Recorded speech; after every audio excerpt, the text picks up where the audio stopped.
Isn't it odd that there's been 2 days since Nico to UCLA was all but confirmed? No, it's kind of on brand.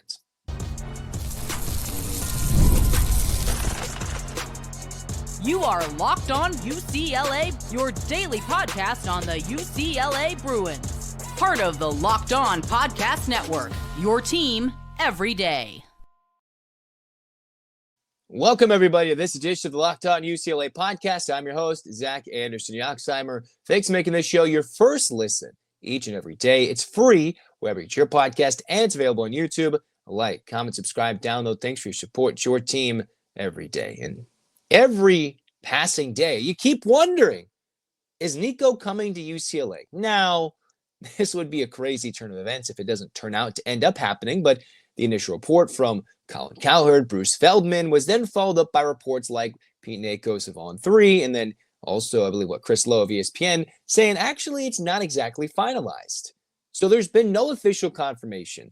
We could think that he's going to UCLA, but here we are sitting and wondering, why is this not official yet? Why are we wondering, heading into this Friday night spring football showcase, when what would have been the highlight is, okay, what's the UCLA QB battle looking like? All right, is it Joey Aguilar?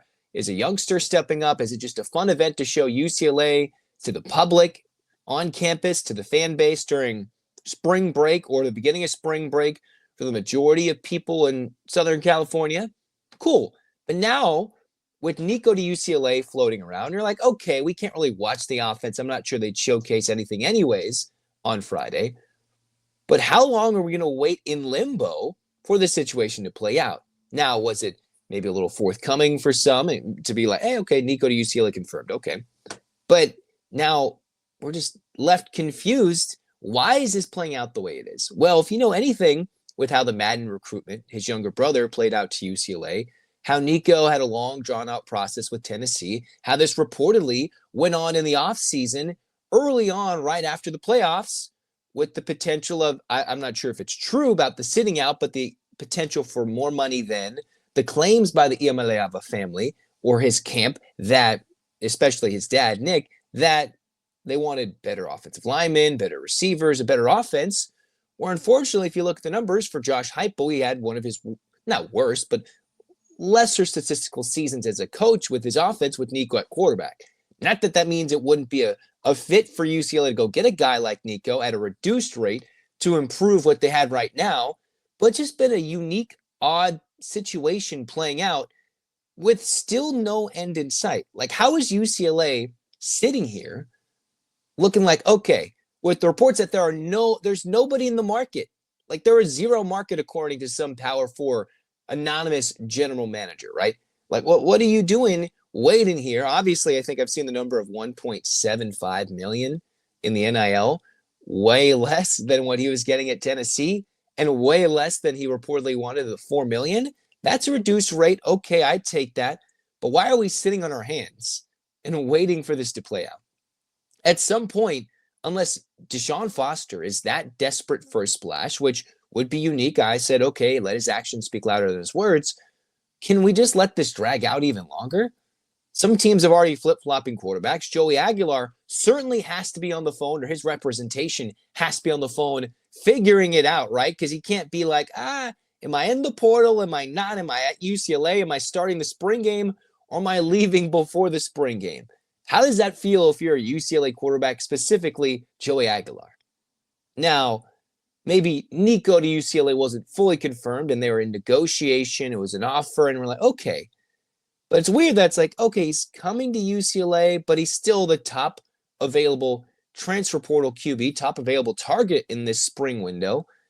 And there's been no official confirmation as of the recording of this podcast. Okay, there's been no confirmation. We're just sitting there. And I saw the ESPN article saying UCLA is content to sit on their hands while the Iamaleavas, Nico that is, going to figure out how and what the next steps may be. Which at this point should be UCLA, or the Bruins should just close the door, right? Why was Tennessee able to be like, we're going to close the door, we're done, and UCLA sitting here now a couple of days later, still waiting on some confirmation, all right? The longer this plays out, does it look worse for Nico? Certainly. But it also looks a little odd for UCLA, where you could go through a whole spring practice, have somewhat of a whole quarterback battle, develop a kid, teach him parts, if not the whole, of the new offense brought in by Tino Sunseri.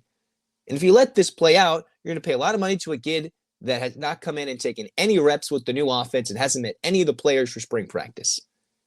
Now, the upgrade, the entertainment value, this is all great. That's why I was a little worrisome about going after Nico, because it's not just simple as how often do you see a kid in the portal just commit and they're committed, right? How often do you see they come out, this kid's committed, and it's not absolutely a question mark, all right? Now, they might flip their mind in 2 weeks. They might change their mind. There's already been a couple of players, whether it be basketball or football, that are decommitting. Sometimes it happens in high school. You commit, you decommit, all right? Staying out of school for more than a few months in terms of high school commitment, staying in terms of more than a year at college, more than a spring practice window if you're an incoming freshman or incoming transfer, okay. But how often is it reported widely by multiple reliable sources, and the same multiple reliable sources on other platforms are also like, wait, well, it's actually not a done deal. Why is it so confusing? Why is it only in this situation that we're like, Nico, can it be a yes or no? Like, why do you have to go look for other options, right? Who's going to go throw you $2 million?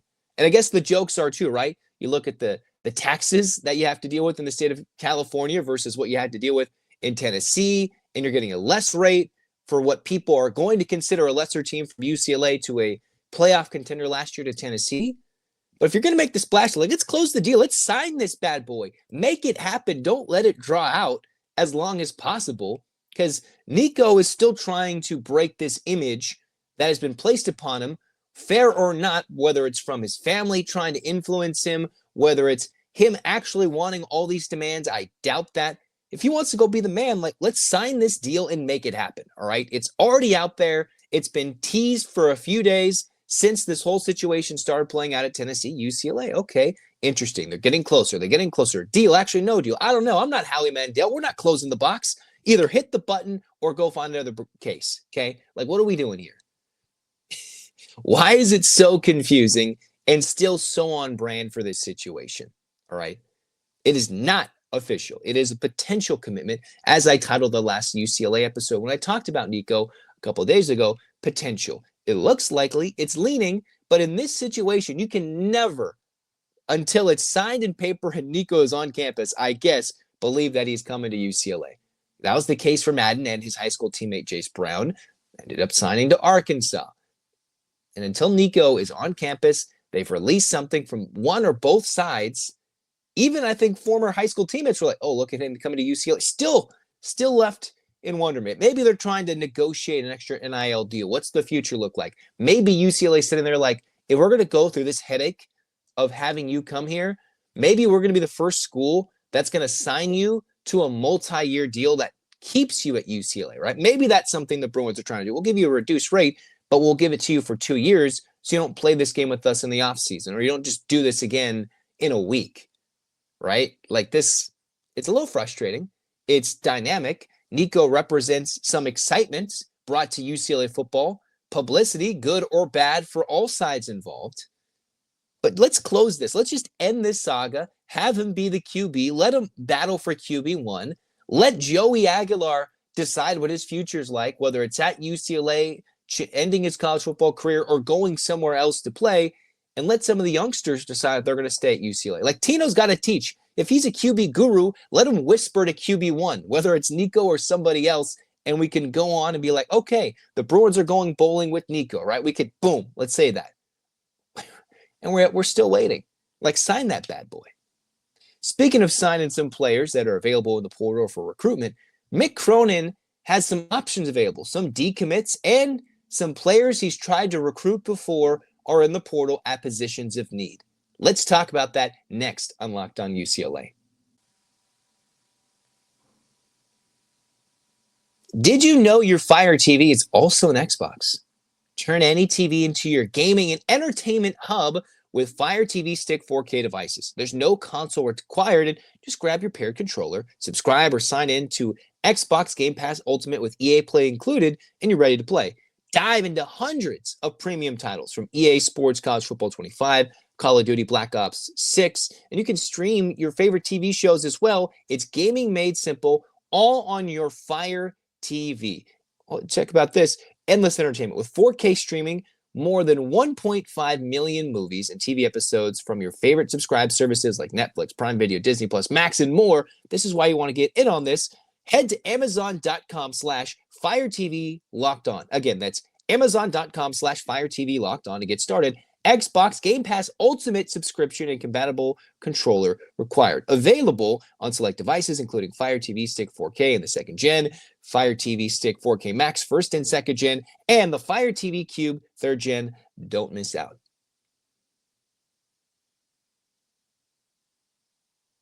All right, here we go. We're flipping into the portal, talk about men's basketball, right? Mick Cronin has made some headlines. The debate is how good this class is. It's headlined by Donovan Dent, and the remaining three are people who are looking to fill positions of need at UCLA. Jamar Brown on the wing.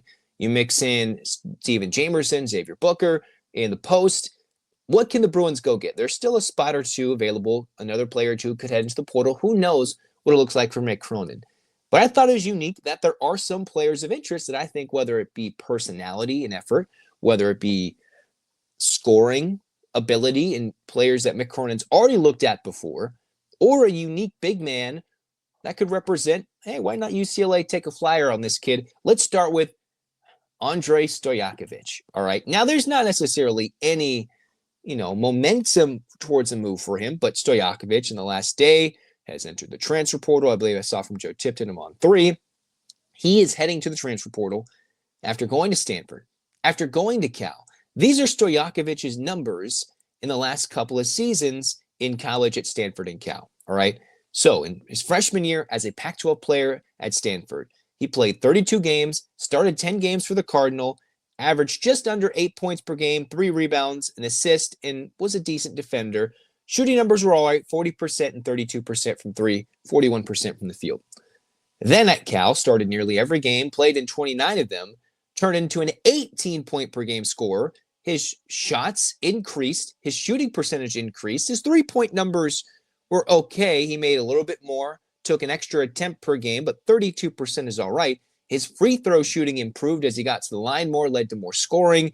Assist numbers went up, passing went up, defensive numbers went way up, and he became an all-around super option for the Cal Golden Bears during ACC play. Okay, so he goes from Pac-12 freshman, trying to figure out what the Stanford era is like, moves to their rival in Cal, and now if he wants to stick on the West Coast, if this is something, the son of Peja Stojakovic, a guy who you hope the three-point numbers could increase, could improve, that UCLA goes after, right? And where does UCLA need? They need a 6'6", 6'7" wing, all right? They got a veteran option in Jamar Brown. Now, the naysayers will question his journey from JUCO to the Summit League to the Big Ten, but as a super senior, as a veteran college basketball player, I'd lean on the veteran savvy that Brown brings to the table with his scoring, but Stojakovic, still with another year of eligibility, technically, although every year you're going to play this transfer portal, NBA draft, balance. Why not go after him? Now, there's the idea that he could go elsewhere. Maybe he's tired of the West Coast. I was looking at the chat from Sleepers Media talking about him, and they talked to, okay, maybe there's some potential he goes to Duke. Maybe he goes to an interesting fit like Illinois. All right, those were thoughts and rumors brought up by Sleepers Media that, hey, Illinois, a team that likes to shoot the ball from 3, he would fit exactly what Illinois wants. Go, boom, shoot threes, bam, bam, bam, and that would fit their offense up-tempo and have a lot of fun with some flair with it. And Stojakovic could move away from home, move away from the West Coast. But it seemed like when UCLA missed out on Nick Hamina, you have the likes of Stojakovic in the greater scape of California in your backyard, right, on the West Coast. You're missing on these wing players. And the Bruins, while going after these guys in the portal, would love to have another one. The development of Trent Perry will be important, but you bring in Stojakovic, that would represent an immediate upgrade and an immediate presence on the wing, adding to the depth of this roster. I know it'll be fun for Mick Cronin to have some potential to play 6, 7, 8 guys rather than 9, 10 to 11. And Stojakovic has the numbers, right? This wouldn't be a Dominic Harris situation where he would come in and most likely just not play at all. This is a guy who could come in and make things happen. Now, The question is, with Cronin already securing the commitment of Jamar Brown, with UCLA wanting to hopefully develop Trent Perry, get him more minutes, if you're moving Daly Jr. to the 3, playing Bilodeau at the 4, and going with Booker at the 5, then maybe there's not a spot for this kid. But you have to absolutely make the call. He did enter the portal, though, with a do not contact tag, which means he's got his eyes on places. Now, if that changes, if UCLA can somehow swing their way in and say, hey, we're still interested, we've been interested. Last offseason, it was between, Cal, Kentucky, and another place or two. And not even Kentucky could sway Stojakovic away from the West Coast, away from him going to his bitter rival in the Bay Area, going to Cal. A unique spot for him to stay, but now he moves away from Pac-12 ACC play and might go to the Big Ten or to an ACC rival like a Duke, or in UCLA's case, Big Ten rival, maybe Illinois. The Bruins have to at least try and get Andrei Stojakovic, right? Is this the time they can finally get him? There's been 3 attempts. First chance, maybe a phone call or 2 in the portal the first time, but now there's no Stefanovic. Now there's no Kobe Johnson. This is a guy who, with the roster a bit more opened up, could come in and play immediately. I'm not sure how Cronin would use him. Do the defensive metrics match to what Cronin demands? Would that ruin a Daly Jr. Bilodeau lineup at the 3 and the 4? I think they would be more athletic. They could play a bit better defense with a better defender at the 3 than Daly Jr. was this last season when he was playing the 4. I hope UCLA they have to take a look at this kid. They have to. But we'll see how it plays out. Now, you look at other players in the portal. Auburn's super-duper senior and Chad Baker-Mazara, who is, I believe, 25 at the moment, utilizing that extra year from the JUCO eligibility, just like Jamar Brown is somebody that just played on a Final Four team. Somebody who was a crucial part to Auburn's most recent success going deep in the tournament, all right? One of the final starting 5 players for Bruce Pearl's Auburn Tigers from last year's team, and he enters the portal. This is what he was able to do as a member of the Auburn Tigers this year, all right? In addition to all the numbers he put up at the NJCAA level in 2024, this is what his numbers have been from Duquesne in the COVID year. Had, some limited numbers. Moved to San Diego State for a 21-22 season. Remember, that was the team that made it to that was going forward, San Diego State. Then you've got Auburn, the likes of a team that he didn't start as much, good defensive numbers. And then Auburn, his senior year, supposed 12 points per game. You mix in the rebounding numbers that were 3 rebounds per game. And you find a guy that had 23 blocks, 46 steals. Stands overall, Baker-Mazara that is, as a big guy, athletic frame, as an NCC all-tournament team, good free throw shooter, UCLA needs those, was a Mountain West Conference 6th Player of the Year, NJCAA all-tournament member way back when, and now represents, I think, what UCLA could have as an absolute upgrade in a significant spot, right? 6'7" senior from the Dominican Republic. Went from Duquesne to San Diego State, Northwest Florida State College to Auburn, and now is utilizing his last year of college basketball and is super fiery. I think that personality would go well with Mick Cronin. Intense, let's go, let's roll, all right? It's not like Bruce Pearl is quiet, won't speak his feelings. Mick Cronin's the same way. Why not go after Baker-Mazara, who stands the same height but represents a different repertoire from Andrei Stojakovic? Now, this is very new information that Baker-Mazara heads into the portal, about a day old from the reports. Is this even something UCLA wants to consider? But the intensity, the defensive intangibles would bring what Mick Cronin wants in a scoring potential. He does need to rebound a bit better, considering UCLA struggled rebounding a year ago. But I'd like Baker-Mazara to come to UCLA and showcase that firecracker personality. Now, reading from what happened last couple of seasons, there were moments when he's been ejected from games when the emotions get too tight, right? Late season flagrant 2 ejections. But the kid plays defense, he can score, and I think would fit that Mick Cronin personality. Even Eric Daly Jr., I think in quotes from an LA Times article written by Ben Bolch, talked about, yeah, I like to be coached tough. Get on me.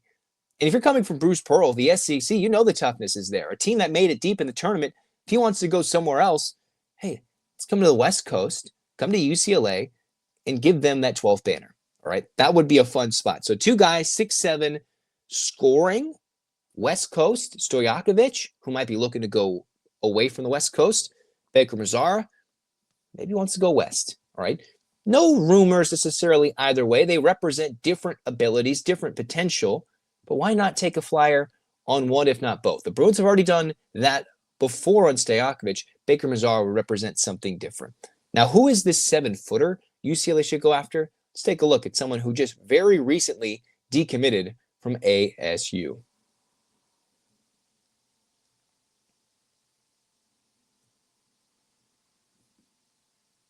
(7'1" center from Iceland, Leo Curtis, who I believe his full name is Friedrich Leo Curtis. He is a guy that in early January of 2025 decided to go to Arizona State, was being recruited from the likes of ASU, not ASU, Indiana, and a guy that went from Europe to playing in, I think, Massachusetts at the academy, and then found his way now decommitting, according to Joe Tipton of On3.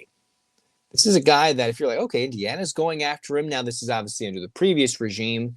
You've got ASU, who's like, all right, we need players, 4-star, 7'1", athletic.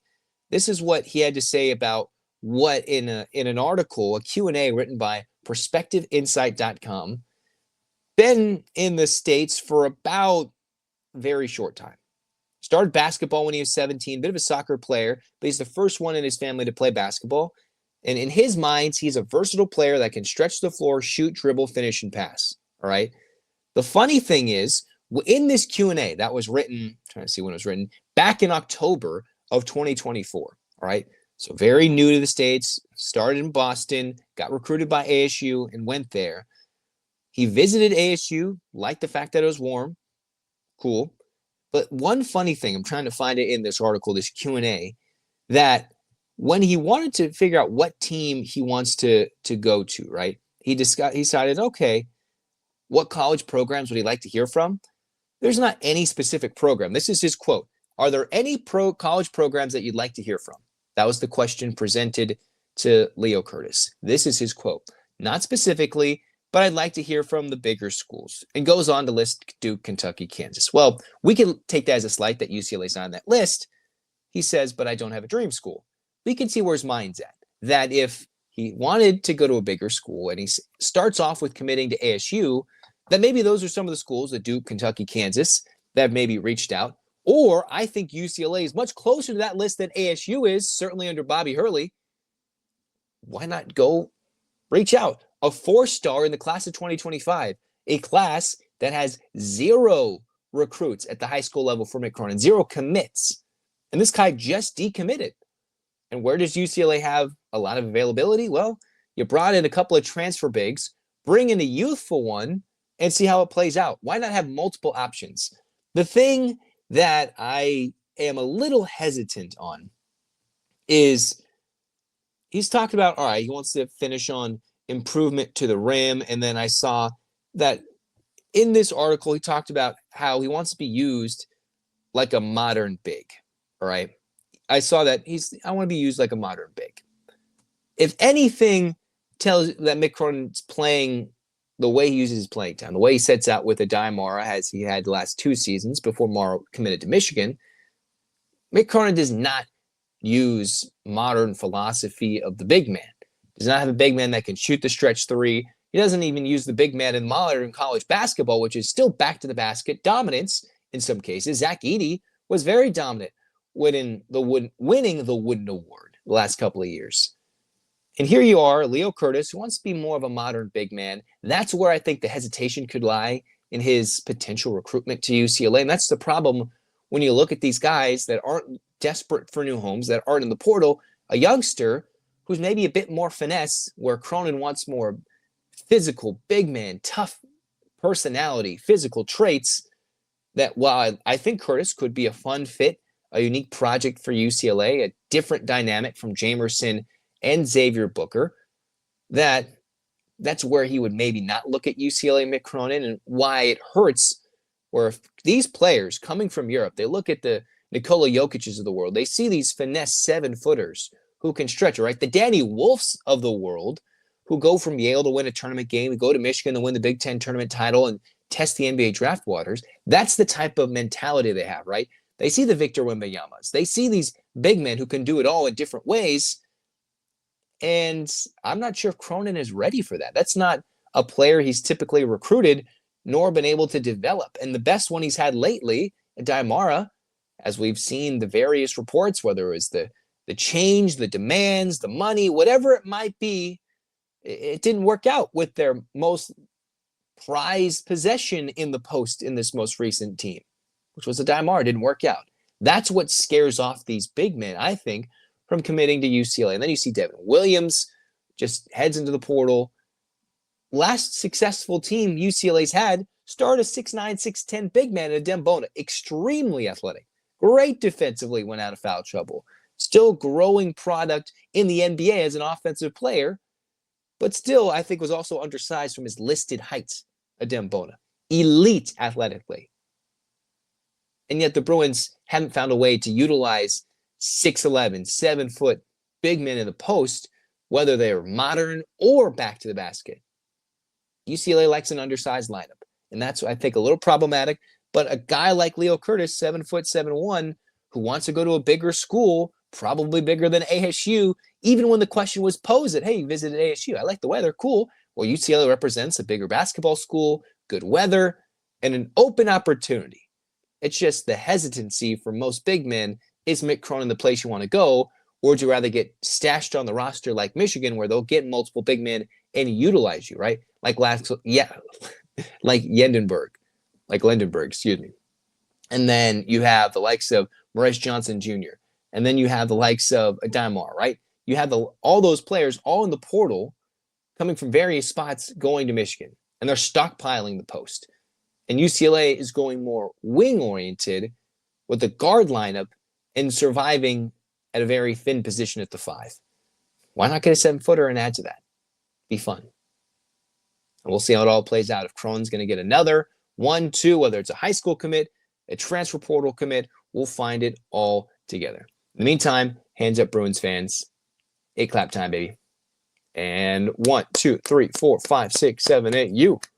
UCLA. UCLA. Fight, fight, fight. This has been Locked On UCLA. Zach signing off. Go Bruins.